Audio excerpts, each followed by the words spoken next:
আওয়ামী লীগ পাখির মতো মানুষ হত্যা করে ক্ষমতায় থাকতে চেয়েছিল বললেন নুরুল হক। এদিকে ভ্যাট বাড়ানোর কারণ জানালেন প্রেস সচিব। জানাবো বিএসএফ এর কর্মকাণ্ডে বাংলাদেশ উদ্বিগ্ন, প্রণয় ভার্মাকে পররাষ্ট্র সচিব।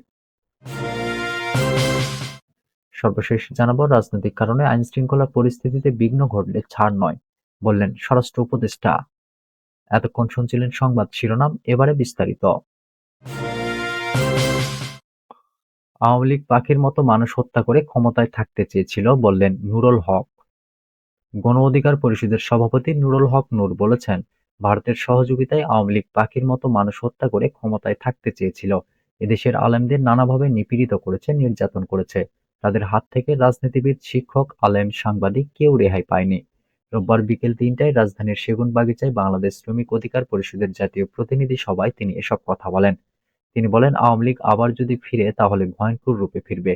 গণঅভ্যুত্থানের শক্তিগুলোর উচিত ছিল গণহত্যায় জড়িতদের শহীদ মিনারে ব্রাশ ফায়ার করে মেরে ফেলা, কারণ তারা ভয়ঙ্কর রূপে ফেরার পায়তারা করছে। ছাত্রদের উচিত ছিল আওয়ামী লীগের বিচারের দাবিতে শাহবাগে অবস্থান কর্মসূচি পালন করা, কিন্তু সবাই ভাগবাটোয়ারা, ক্ষমতায় যাওয়া নিয়ে ব্যস্ত। নূর বলেন, আমরা সবাই শ্রমিক, সেটা প্রধান উপদেষ্টা হোক কিংবা প্রধানমন্ত্রী হোক। এমপি মন্ত্রীরাও শ্রমিক, তারাও বেতন নেন, হয়তো কাজের ধরন ভিন্ন। বাংলাদেশ শ্রমিক অধিকার গণঅভ্যুত্থানে গুরুত্বপূর্ণ ভূমিকা পালন করেছে। গত কয়েক বছর তরুণ, ছাত্র, যুব শ্রমিকরা যে ঐক্য গড়ে তুলেছিল, তার ফলেই কিন্তু ২৪-এর গণঅভ্যুত্থান। জুলাই ঘোষণাপত্রে গত ১৫ বছরে বিরোধী মতের সবার ত্যাগকে লিপিবদ্ধ করতে হবে। শুধু জুলাই গণঅভ্যুত্থানে আহত কিংবা নিহতের পরিবারকে নয়, গত ১৫ বছরে লড়াই করতে গিয়ে যারা আহত হয়েছে তাদেরকেও সহযোগিতা করতে হবে। যারা জীবন দিয়েছিল তাদের পরিবারকেও সহযোগিতা করতে হবে। গত ৩টি জাতীয় নির্বাচন ছিল জালিয়াতির নির্বাচন, ভোট ডাকাতির নির্বাচন। ২০০৮ সালেও ভারতের সঙ্গে হাত মিলিয়ে পাতানো নির্বাচন করে আওয়ামী লীগ ক্ষমতায় এসেছিল।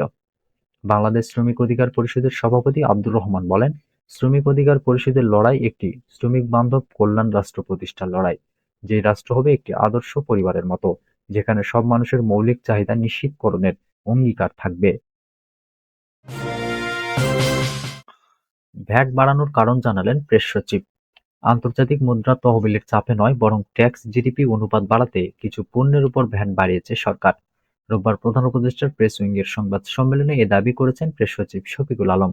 তিনি বলেন, আইএমএফ এর চাপে নয়, ট্যাক্স জিডিপি অনুপাত বাড়াতে সরকার কিছু পণ্যের উপর ভ্যাট বাড়িয়েছে। দেশের মানুষের ভালো ও প্রবৃদ্ধি বাড়ানোর জন্য ট্যাক্স জিডিপি অনুপাত বাড়াতে হবে। এর পরিপ্রেক্ষিতেই কিছু পণ্যের উপর ভ্যাট বাড়ানো হয়েছে। প্রেস সচিব বলেন, সত্যিকার অর্থে আমরা চাচ্ছি যে ট্যাক্স এমন একটা জায়গায় যাক যেন আমাদের অর্থনৈতিক প্রবৃদ্ধি হয়।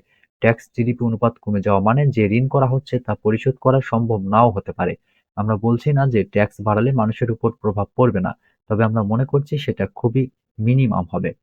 আইএমএফ এর চাপে ভ্যাট বাড়ানো হচ্ছে কিনা সাংবাদিকদের এমন প্রশ্নের জবাবে শফিকুল আলম বলেন, আইএমএফ এর কথা আমরা কেন নেব? আমাদের এখানে অর্থনীতিবিদেরা আছেন। আমাদের ম্যাক্রো ইকোনমিক স্ট্যাবিলিটি দরকার। স্ট্যাবিলিটি না থাকলে টাকার মান কমে যায়। স্ট্যাবিলিটি বাড়ানোর জন্য আমাদের ট্যাক্স জিডিপি অনুপাত বাড়াতে হবে। গত ৫ মাসে আমাদের রাজস্ব ঘাটতি ৪২,০০০ কোটি টাকা।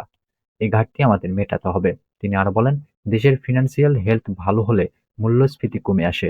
আইএমএফ এর ঋণটাই মুখ্য নয়। আইএমএফ এর সঙ্গে সম্পর্ক তৈরি হলে ম্যাক্রো ইকোনমিক স্ট্যাবিলিটির জন্য তারা বেস্ট সাজেশন দেয়।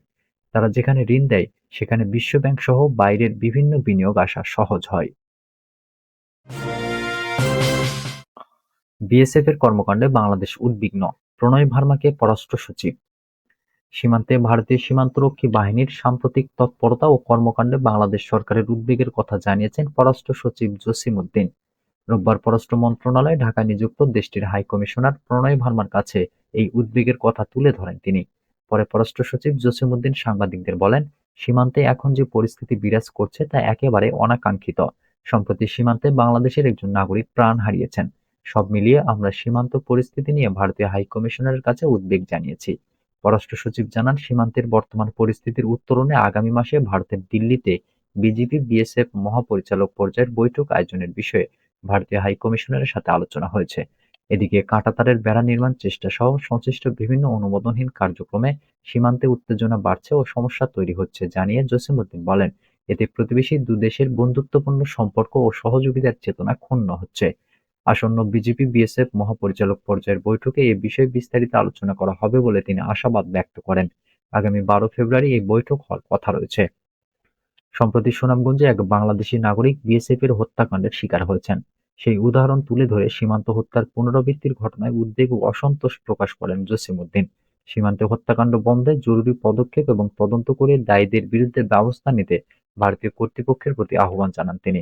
সীমান্তে অপ্রাণঘাতী কৌশল ও হত্যাকাণ্ড বন্ধে বারবার অঙ্গীকার করেও একই ঘটনার পুনরাবৃত্তি গভীর উদ্বেগের বিষয় বলে উল্লেখ করেন পররাষ্ট্র সচিব। সীমান্তে উত্তেজনা বাড়ায় এমন উস্কানিমূলক পদক্ষেপ থেকে বিরত থাকতে সংশ্লিষ্ট কর্তৃপক্ষকে পরামর্শ দিতে ভারত সরকারের প্রতি আহ্বান জানিয়েছেন তিনি।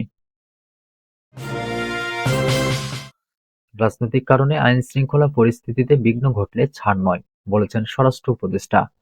রাজনৈতিক কারণে আইনশৃঙ্খলা পরিস্থিতিতে বিঘ্ন ঘটলে কাউকে ছাড় দেওয়া হবে না বলে হুঁশিয়ার করে দিয়েছেন স্বরাষ্ট্র উপদেষ্টা অবসরপ্রাপ্ত লেফটেন্যান্ট জেনারেল জাহাঙ্গীর আলম চৌধুরী। মুন্সিগঞ্জের সিরাজদিখান উপজেলার কুসুমপুর জাগরণী সংসদ মাঠে রোববার বেলা ৩টার দিকে ঢাকা ব্যাংকের কৃষি যন্ত্রপাতি হস্তান্তর অনুষ্ঠানে প্রধান অতিথির বক্তব্যে তিনি এ হুঁশিয়ারি দেন। ওই সময় স্থানীয় ৩০ জন কৃষকদের মাঝে শ্যালো মেশিন ও ট্রাক্টর বিতরণ করেন উপদেষ্টা। অনুষ্ঠানে সরকারি কর্মকর্তাদের কাউকে ছাড় না দিয়ে কাজ করার নির্দেশ দেন স্বরাষ্ট্র উপদেষ্টা। তিনি বলেন, দুর্নীতির বিরুদ্ধে সংবাদ প্রকাশে আরও অগ্রসর হতে হবে সাংবাদিকদের। উপদেষ্টা বিক্রমপুর কুঞ্জবিহারী সরকারি কলেজে তারুণ্য মেলায় অংশ নেন। অনুষ্ঠানে মুন্সিগঞ্জ জেলা প্রশাসক ফাতেমাতুল জান্নাত, পুলিশ সুপার মোহাম্মদ শামসুল আলম সরকার, জেলা কৃষি কর্মকর্তা বিপ্লব কুমার মহন্ত, ঢাকা ব্যাংকের ব্যবস্থাপনা পরিচালক শেখ মোহাম্মদ মারুফ উপস্থিত ছিলেন।